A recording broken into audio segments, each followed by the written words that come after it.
محترم سامعین کرام، اب پیش ہے درس حدیث، جس کو آپ کے سامنے 5 اہم باتوں کے عنوان سے پیش کریں گے مولانا غیاث احمد رشادی، صدر صفا بیت المال انڈیا۔ بسم اللہ الرحمن الرحیم۔ عن عثمان رضی اللہ عنہ قال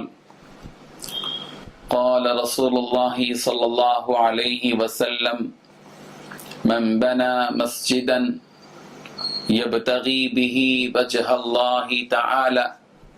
بنى الله له بيتا في الجنة وفي أخرى بنى الله تعالى له مثله في الجنة أخرجه الشيخان والترمذي۔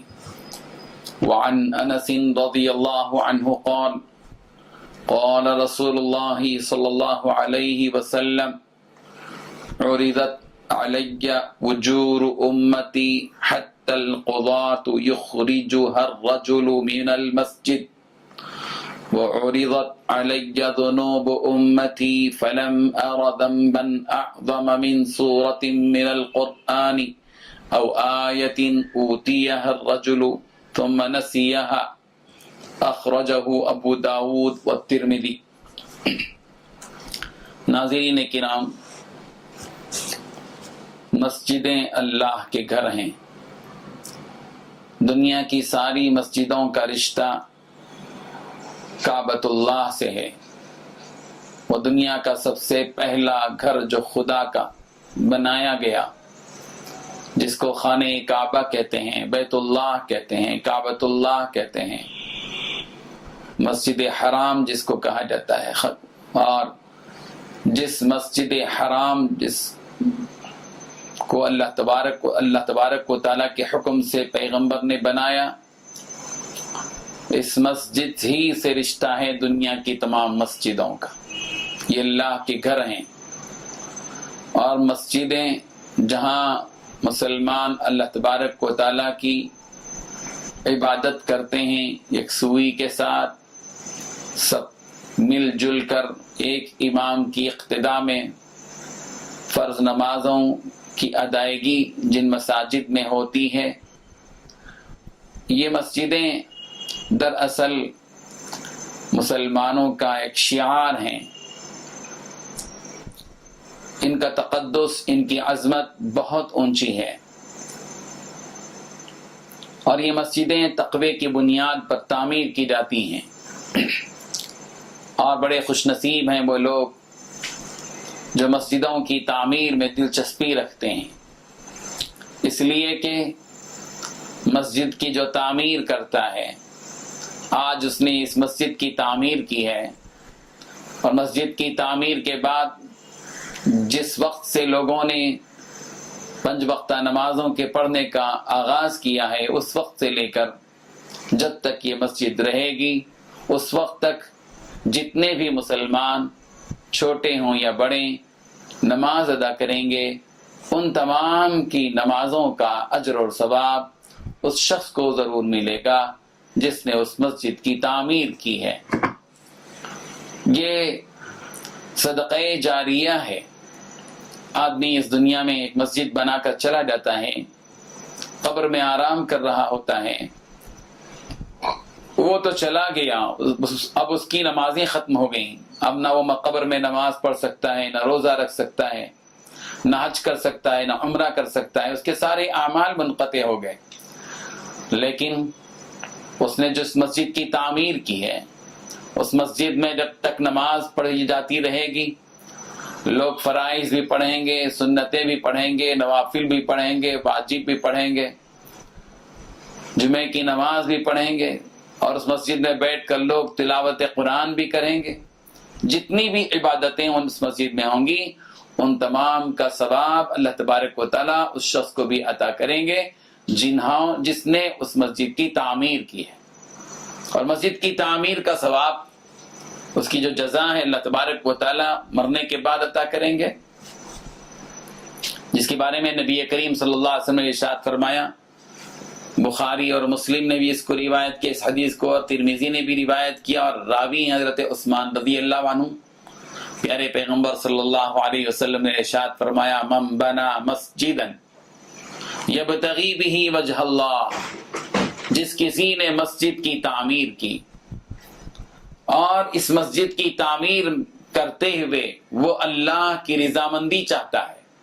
یبتغی بہ وجہ اللہ، اس مسجد کی تعمیر سے اس کا مقصد صرف اور صرف اللہ تبارک و تعالیٰ کو راضی کرنا، اللہ تعالیٰ کو خوش کرنا ہے، ریاکاری کے لیے نہیں، لوگوں کو بتانے کے لیے نہیں، نام و نمود کے لیے نہیں، لوگوں میں اپنا مقام بتانے کے لیے نہیں، بلکہ صرف اور صرف اللہ کو راضی کرنے کے لیے جو کوئی مسجد تعمیر کرتا ہے، تو نبی کریم حضرت محمد رسول اللہ صلی اللہ علیہ وسلم نے ارشاد فرمایا، بن اللہ تعالی لہ بیتا فی الجنہ، اللہ تعالیٰ اس کے لیے جنت میں گھر بنائیں گے۔ جس نے دنیا میں اللہ کا گھر بنایا، آخرت میں اللہ اس کے لیے گھر بنائیں گے۔ اللہ اکبر، هل جزاء الاحسان الا الاحسان، احسان کا بدلہ احسان ہے اللہ تعالیٰ کے ہاں، نیکی کا بدلہ نیکی، جیسے عمل کیا ویسے جزا ملے گی۔ دنیا میں اس نے اللہ کے گھر کا لحاظ رکھا، اللہ کے گھر کی تعمیر کی۔ اللہ تبارک و تعالیٰ بڑے غیرت والے ہیں، اپنے اس بندے کو یوں ہی نہیں چھوڑ دیں گے کہ تو نے میرا گھر بنایا میں تجھ کو نہیں، میں تیرے لیے کچھ نہیں کروں گا، ایسا نہیں۔ اللہ تبارک و تعالیٰ اسی کے مثل جنت میں گھر بناتے ہیں۔ بندہ اپنی کمزوری کے ساتھ اللہ کا گھر بنایا ہے، اور اللہ اپنی طاقت، اپنی قدرت، اپنے شایان شان اس بندے کے لیے جو گھر بنائیں گے، اللہ بنائیں گے تو اللہ اپنی شایان شان بنائیں گے۔ وقت کا چیف منسٹر کسی کو گھر بنا کر دے تو تھوڑی 50,000 کا بنا کر دے گا، وہ تو اپنی شایان شان گھر بنا کر دے گا۔ وقت کا بادشاہ، وزیر اعظم اگر کوئی کسی کے لیے گھر بناتا ہے تو وہ اس کے اپنے حساب سے بنائے گا، اور اللہ تعالیٰ تو بادشاہوں کے بادشاہ، شہنشاہ ہیں، جن کی قوت، جن کی قدرت، جن کی طاقت، جن کی عظمت، جن کی بڑائی، جن کی کبریائی، جن کا تقدس لا فانی ہے، دائمی ہے، ابدی ہے۔ جب وہ کسی کا گھر بنائیں گے تو سونے اور چاندی کی اینٹوں سے بنائیں گے، جس میں ہیرے اور جواہرات مرصع ہوں گے، اور اللہ تبارک و تعالیٰ اپنے شان، پتہ نہیں اس کا ڈیکوریشن کیسا ہوگا، اس کا فرنیچر کیسا ہوگا، اس کی شان و شوکت کیسی ہوگی، اللہ تعالیٰ بنائیں گے۔ اور ایک روایت میں ہے کہ بن اللہ لہ تعالی مثلہ فی الجنہ، اس نے دنیا میں جیسے اللہ کے گھر بنایا ویسے ہی اللہ تعالیٰ جنت میں اس کے لیے ویسے ہی گھر بنائیں گے۔ کتنی بڑی خوش نصیبی کی بات ہے کہ جو لوگ اس قسم کے عمل میں لگتے ہیں دلچسپی۔ آج وہ اولاد جن کے ماں باپ اس دنیا میں نہیں رہے اور جن کے ماں باپ کے صدقے میں آج وہ ترقی کی منزلیں طے کر رہا ہے، بڑے بڑے عہدے ہیں، بڑی بڑی تنخواہیں حاصل کر رہا ہے، ایسا کیوں نہیں ہوتا کہ وہ اپنے ماں باپ کے حق میں، اپنے ماں باپ کے نام پر، اپنے ماں باپ کے ایصال ثواب کے لیے کسی دیہات میں کوئی مسجد تعمیر کر دے۔ آج ہندوستان کی سرزمین میں، بالخصوص شمالی ہندوستان کے بہت سے ایسے دیہات موجود ہیں،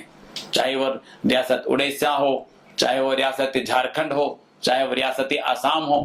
آج بھی کتنے ایسے دیہات موجود ہیں جن دیہاتوں میں 50 100 مسلمان موجود ہیں، لیکن ان دیہاتوں نے آج تک مسجد کا کوئی نام و نشان نہیں دیکھا، مسجد کی صورت نہیں دیکھی۔ اللہ تعالیٰ نے جن مالداروں کو دولت سے نوازا ہے، اللہ تبارک و تعالیٰ نے جن کو مال و دولت اور کے انبار دیے ہیں، جن کے پاس سکت ہے، طاقت ہے کہ وہ 5-6 لاکھ روپے کے ذریعے ایک اللہ کے گھر کی تعمیر کر سکتے ہیں، وہ ضرور انجام دیں، اس کی بڑی فضیلت ہے۔ اللہ تبارک و تعالیٰ ہم سب کو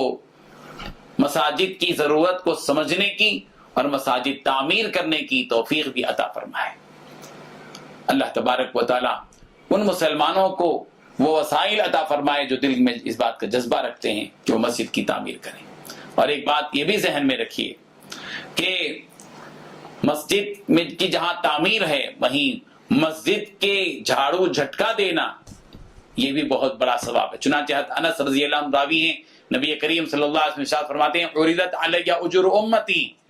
میری امت کے سارے اجر میرے سامنے پیش کیے گئے، حتی القضاۃ یخرجها الرجل من المسجد، یہاں تک کہ میرے سامنے اس شخص کے بھی اجر سامنے رکھے، اس کا ثواب بھی سامنے رکھا گیا جو مسجد سے جھاڑو دے کر کوڑا وغیرہ جو کچرا وغیرہ باہر ڈالتا ہے، اس پر اس کو جو اجر ملا ہے اللہ تعالیٰ نے اس کا اجر بھی میرے سامنے پیش کیا۔ اس سے معلوم یہ ہوا کہ کس قدر اجر ملتا ہے اس آدمی کو جو مسجد کی حفاظت، مسجد کی پاکیزگی کا لحاظ رکھتا ہے۔ اس لیے ہمیں ایک طرف مسجدوں کی آباد کاری کی فکر کرنی ہے، مسجد کی پاکی اور صفائی کا اہتمام کرنا ہے، دوسری طرف مسجدوں کی تعمیر کی طرف بھی دھیان دینا چاہیے۔ اللہ تبارک و تعالی ہم سب کو عمل کی توفیق عطا فرمائے، آمین۔ وآخر دعوانا ان الحمد للہ رب العالمین۔ محمد أشرف الأعراب والعجم محمد